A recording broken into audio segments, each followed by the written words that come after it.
Yeni bir videodan herkese salamlar. Bugün ben evimlerde yerleşen Bonakey şirniyyat evine gittim. Oradan Cedric Rollet'i aldım.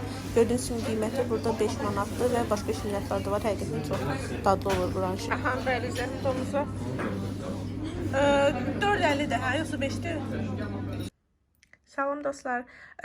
Bugün ben Bonakey şirniyyat evindən Cedric Rollet almışam yenə. Dadına baxacağıq. Yadınızda keçən dəfə də almışdım. Onu da elimlərdən almışdım. Bunu da elimlərdən almışam. Amma onu padişahdan almışdım. Bunu isə Bonakey şirniyyat mağazasından almışam. Bunu da 5 manat aldım. Digəri də 5 manat idi. Amma bu məncə daha qəşəng görünür. Düzdür, bu daha kiçikdir ölçü olaraq. Amma görüntü olaraq bu daha oxşuyur Cedric şirniyyatına. Nəinki o biri.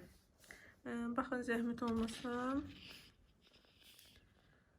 Deməli, belə bir şeydir. Və burada xüsusilə də üstündə qızılı, necə deyim, vərəqi var. Belə tuta da bilərəm. Bunun açığı, şokolatı daha qalın oxşur. Bəlkə oxşur. İndi bir çay süzürəm, gətirirəm, çayla birlikdə içək, dadına baxaq.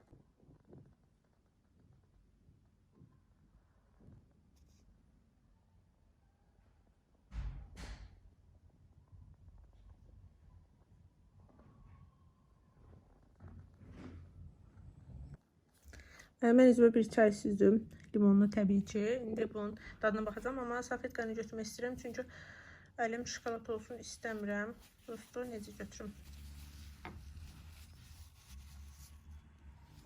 Baxın.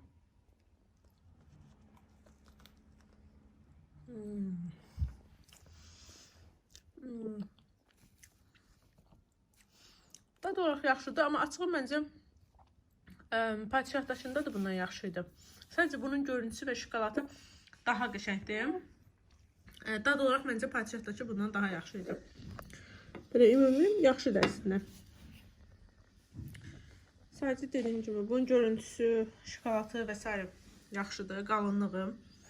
Padişahdakı isə dadı daha çox bəyənmişdi. Bu çünki içində xüsusi bir yəqin ki fıstıq əzməsidir. Mən də çox xoşlamıram açığı fıstıq əzməsini.